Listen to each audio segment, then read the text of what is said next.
Kovai Ukkadam ward 86 மனிதநேய மக்கள் கட்சியின் மத்திய மாவட்ட தலைவர் திரு சர்பவுதீன் கூறியது. கோவை தொகுதியில் போட்டியிடும் திமுக வேட்பாளர் கணபதி ராஜ்குமார் இந்த மண்ணின் மைந்தர். அவர் ஏற்கனவே கோவை மாநகராட்சி மேயராக இருந்து திறம்பட பணியாற்றியுள்ளார். கோவை மக்களுக்கு பல்வேறு நல்ல திட்டங்களை வழங்கியுள்ளார்.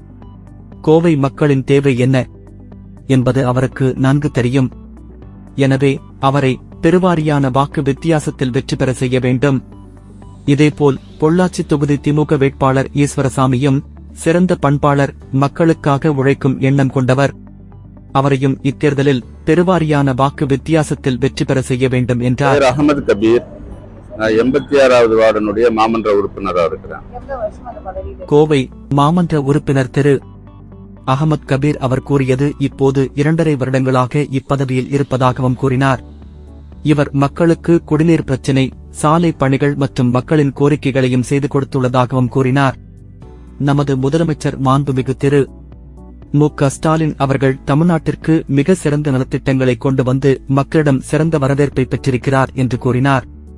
தற்போது பாராளுமன்ற உறுப்பினராக அறிவிக்கப்பட்டிருக்கும் திரு ராஜ்குமார் அவர்கள் மிகவும் நல்லவர், மக்களை பற்றி நன்கு அறிந்தவர். அதேபோல் பொள்ளாச்சி பாராளுமன்ற உறுப்பினராக தற்போது இருக்கும் திரு சண்முக சுந்தரம் அவர்கள் ஒரு சிறந்த பணியாளர். குறிப்பாக இவர் வார்டு 86க்கு உட்பட்ட புல்லுக்காடு ஹவுசிங் யூனிட்டுக்கு ரேஷன் கடை அமைத்து தர விண்ணப்பித்ததை நிறைவேற்றி கொடுத்தார். அதேபோல் பல நலத்திட்டங்களை இந்த வார்டு மக்களுக்கு செய்து கொடுத்ததாக கூறினார். தற்போது அறிவிக்கப்பட்டிருக்கும் திரு ஈஸ்வரசாமி பற்றி அவர் கூறியது. இவர் சிறந்த பணியாளர், நல்ல ஒரு போராளி.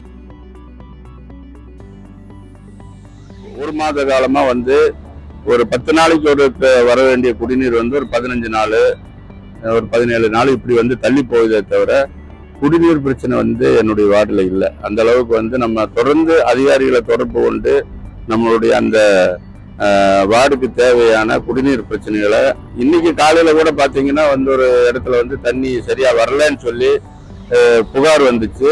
உடனடியா நம்ம அதிகாரிகளை தொடர்பு கொண்டு பேசும்போது தண்ணி இப்ப அந்த சம்புல பவர் ஆஃப் ஆகிருக்கு. அதனால 3 மணிக்கு இருந்து நல்லபடியா தண்ணி அப்படின்னு சொல்லி போட்டு அந்த ஒரு ஏரியா மக்கள் கூப்பிட்டுருந்தாங்க. அவங்களுக்கு நான் பதில் சொல்லிட்டேன். அது குடிநீர் பஞ்சம்ங்கிற அளவுக்கு எந்த ஒரு இதுவுமே கிடையாது. இங்க சாலை பராமரிப்பு கரெக்டா இருக்கா சார்? எல்லா பக்கமுமே சாலைகள் ரொம்ப மோசமா இருக்கு இல்லையா? ஆமா, யூஜிடி வரனால இன்னும் சாலைகள் ஃபுல்லா போடாம இருக்காங்க. அத புரிஞ்சு ஒரு 80% சாலைகள் இப்போ நம்ம இந்த பொறுப்புக்கு வந்ததுக்கு பிறகு 80% சாலைகள் போட்டு ஃபுல்ஃபில் பண்ணிட்டோம். இப்போ பணிகள் நடந்துகிட்டு இருக்கு. பாத்தீங்கன்னா தேர்தல் அறிவிக்கிறதுக்கு முன்னாடி இந்த ஆசாத் நகர் பகுதி, என்னுடைய வார்டுக்கு உட்பட்ட 86வது வார்டுக்கு உட்பட்ட இந்த ஆசாத் நகர் பகுதியில பணி தொடங்கி வச்சது. இப்போ போய் அந்த சாலை பணியை பார்த்துட்டு தான் நான் இந்த பேட்டியில உட்கார்ந்துருக்கிறேன்.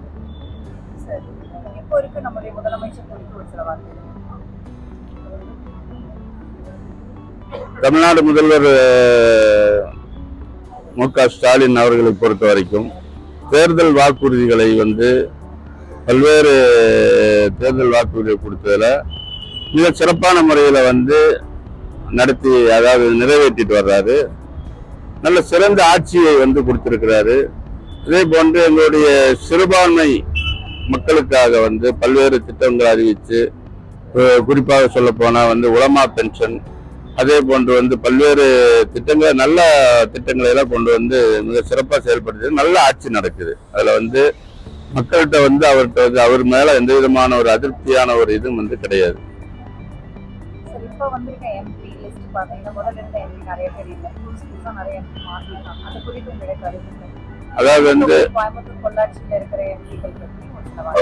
அதாவது கோவை பாராளுமன்ற தொகுதியில PR நடராஜன் இருந்தாரு, கம்யூனிஸ்டினுடைய வேட்பாளர்.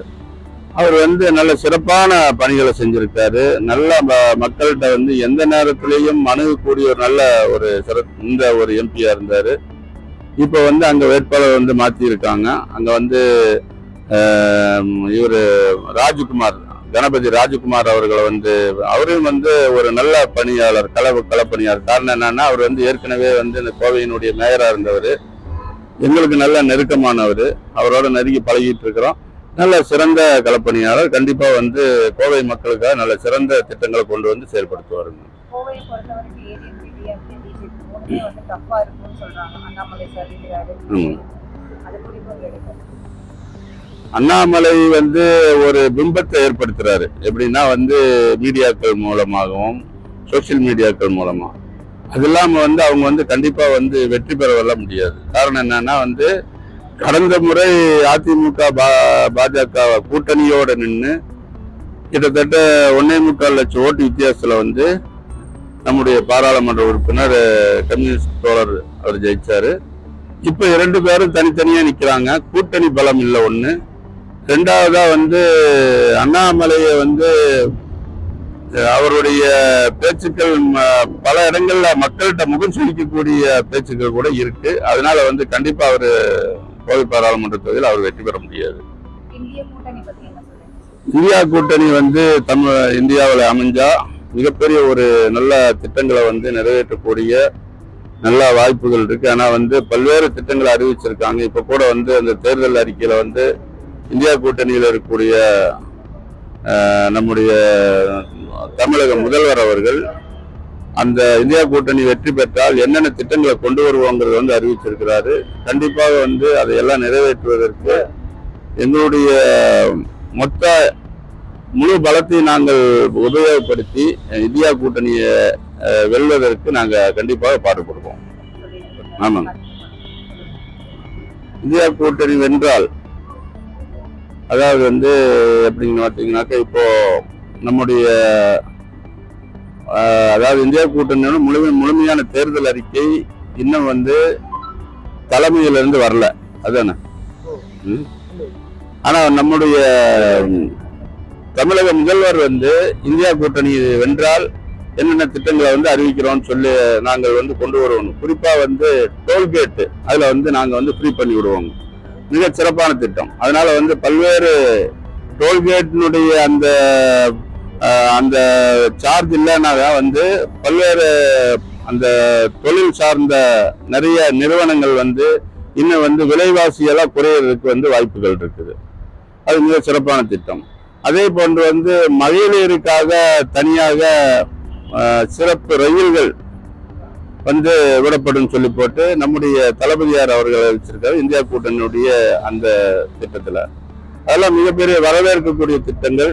அதே போன்று பல்வேறு அதாவது சிலிண்டர் விலை 500 ரூபாய்க்கு வந்து கொண்டு வருவோன் இருக்காரு. அது அருமையான திட்டம்.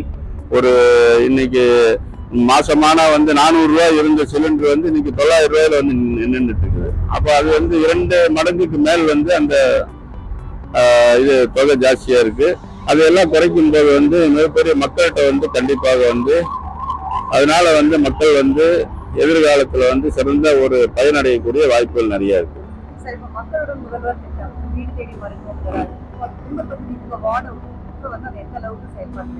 நல்லபடி அது வீக்லி ஒன்ஸ் வந்து பண்றாங்க மேடம். அதாவது வந்து வாரத்துல ஒரு நாள் வந்து என்ன பண்றாங்கன்னா மக்களுடன் முதல்வர் அந்த திட்டத்தின் மூலமா கொண்டு வந்த அந்த மருத்துவ திட்டம், அதே மாதிரி வந்து பாத்தீங்கன்னா வந்து காப்பீட்டு திட்டம், இதெல்லாம் வந்து சிறந்த முறையில செயல்பட்டு இருக்குது. இப்போ கூட வந்து இங்க கோவையில என்னுடைய வார்டுல நடந்த அந்த திட்டத்தின் மூலமா வந்து கிட்டத்தட்ட வந்து ஒரு 6000த்துக்கும் மேற்பட்டவங்க வந்து பயனடைஞ்சிருக்கிறாங்க.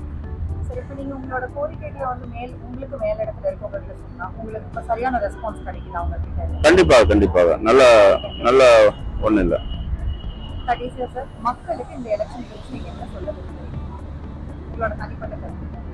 அதாவது வந்து கண்டிப்பாக வந்து ஆட்சி மாற்றம் ஏற்படணும். இதுல வந்து எந்த காம்ப்ரமைஸ் இருக்கக்கூடாது. காரணம் என்னன்னா வந்து 10 ஆண்டு காலம் நடந்த ஆட்சியில வந்து மிகப்பெரிய மக்கள் எல்லா ஜிஎஸ்டி வரி, அதே மாதிரி வந்து பல்வேறு எல்லா விலைவாசி உயர்வு, அதே மாதிரி எல்லா சிலிண்டர் உட்பட எல்லா விதமான அத்தியாவசிய பொருட்கள், அதாவது 40 ரூபா 50 ரூபாய் இருந்த பருப்பெல்லாம் 200 ரூபாய்க்கு விற்கிறாங்க. அந்த அளவுக்கு விலைவாசி வந்து கடுமையான முறையில உயர்ந்து இன்னைக்கு மக்கள் மிகப்பெரிய சிரமத்தில் இருக்கிறாங்க. அதாவது வந்து பொருளாதார ரீதியா மிகப்பெரிய அளவுல ஒரு பின்னடைவு இந்த நாடு வந்து சந்திச்சிருக்கு. இதை வந்து கண்டிப்பாக வந்து ஒரு மாற்றத்தை ஏற்படுத்தினால் இந்தியா கூட்டணியினுடைய தலைமையிலான அந்த கூட்டணி அரசு ஏற்பட்டால் கண்டிப்பாக ஒரு மாற்றம் ஏற்படக்கூடிய நம்பிக்கை இருக்கு. அதன் அடிப்படையில் வந்து அது அமையணும்னு சொல்லி நாங்கள் அனைவரும் வந்து கண்டிப்பாக பாடுபடுவோம். பாராளுமன்ற தொகுதி எம்பி, கோயம்புத்தூர் எம்பி பத்தி சொன்னீங்க. பொள்ளாச்சி எம்பி பற்றி ஒரு சில வார்த்தை. பொள்ளாச்சி தொகுதியை பொறுத்த வரைக்கும் அண்ணா அவர்களிடம் இப்போதைக்கு எம்பியாக இருக்கக்கூடிய சண்முக சுந்தரம் அவர் மிகப்பெரிய வாக்கு வித்தியாசத்தில் நாங்கள் அவர்களோடு இணைந்து பணியாற்றி மிகப்பெரிய வாக்கு வித்தியாசத்தில் வெற்றி பெற்றார். நல்ல சிறந்த பணியாளர் தான் அவரும் நிறைய பணிகள்லாம் செஞ்சுருக்காரு. குறிப்பாக என்னுடைய வார்டுக்கு நான் 1-2 திட்டங்களை எல்லாம் கேட்டிருந்தேன். அதை சிறப்பாக இப்போ கூட ஒரு ரேஷன் கடை புல்லுக்காடு பகுதியில் இருக்கக்கூடிய ஹவுசிங் யூனிட் பகுதிக்கு ஒரு ரேஷன் கடை பணி நடந்துருக்கு. இதுக்கு முதல்ல நம்ம அவர்கிட்ட ஒரு சில பணிகள்லாம் கேட்டாலும் செஞ்சு கொடுத்துருக்காரு. அதனால் ஒரு சிறந்த ஒரு எம்பியாக தான் அவரும் பணியாற்றினார். இப்போ தற்சமயம் இந்த தேர்தலில் போட்டியிடக்கூடிய ஈஸ்வர சுவாமி அவர்களும் அவருடைய மனைவி கூட ஒரு உள்ளாட்சி அமைப்பினுடைய சேர்மனாக இருக்காங்க. இவரும் ஒரு சிறந்த ஒரு நல்ல பணியாளர்கள் அடிப்படையில் தான் அவங்களுடைய தலைமையாக தேர்ந்தெடுப்பு நிறுத்தியிருக்காங்க. அவருக்கு முழுமையான ஒத்துழைப்பு நாங்கள் எங்களுடைய சார்பில் கொடுத்து கண்டிப்பாக அவரையும் பல லட்சம் வாக்குகள் வித்தியாசத்தில் நாங்கள் வெற்றி பெற செய்வோம். இப்போ இருக்கிற எம்பி லிஸ்ட் பற்றி உங்களுக்கு தெரியும். கோயம்புத்தூரில் இருக்கிற எம்பி பற்றி, பொள்ளாச்சி எம்பி பற்றி ஒரு சில வார்த்தைகள். பொள்ளாச்சி எம்பியை பொறுத்த வரைக்கும் திராவிட முன்னேற்ற கழகத்தினுடைய எம்பி சண்முக சுந்தரம் தான் இருக்கார். அவரை பொறுத்த வரைக்கும் பார்த்தீங்கன்னாக்கா அவரோட முடிந்த வரைக்கும் அவருடைய பொள்ளாச்சி தொகுதி மக்களுக்காக பணியாற்றிருக்கிறார். சிறப்பான ஒரு எம்பி தான் சொல்லணும். அவங்க இப்போது வரக்கூடிய பாராளுமன்ற தேர்தலையும் திராவிட முன்னேற்ற கழகத்தினுடைய இந்திய கூட்டணியுடைய வேட்பாளர் அறிவிக்கப்பட்டிருக்கக்கூடிய நம்ம ஈஸ்வர சுவாமி வெற்றிக்காக மனிதநேய மக்கள் கட்சி பாடுபடும். இவரும் திராவிட முன்னேற்ற கழகத்தில் அறிமுகம் செய்யப்பட்டிருக்கக்கூடிய நல்ல ஒரு பண்பாளர். திராவிட முன்னேற்ற கழகத்தினுடைய வேட்பாளர்கள் அடிப்படையில் ஏற்கனவே இருக்கக்கூடிய சண்முக சுந்தரமும் எந்த அளவுக்கு இந்த மக்களுக்காக பணியாற்றினாரோ அந்த வாக்குறுதியை சொல்லி தான் இவருக்காகவும் நாங்கள் வாக்கு சேகரிக்கிறோம். அந்த அடிப்படையில் இந்திய கூட்டணிய வேட்பாளர் துரைசாமி அவர்களுக்கு வாக்கு சேகரித்து அதிகப்படியான வாக்கு வித்தியாசத்தில் வெற்றி பெற செய்வதற்கு நாங்கள் பாடுவோம்.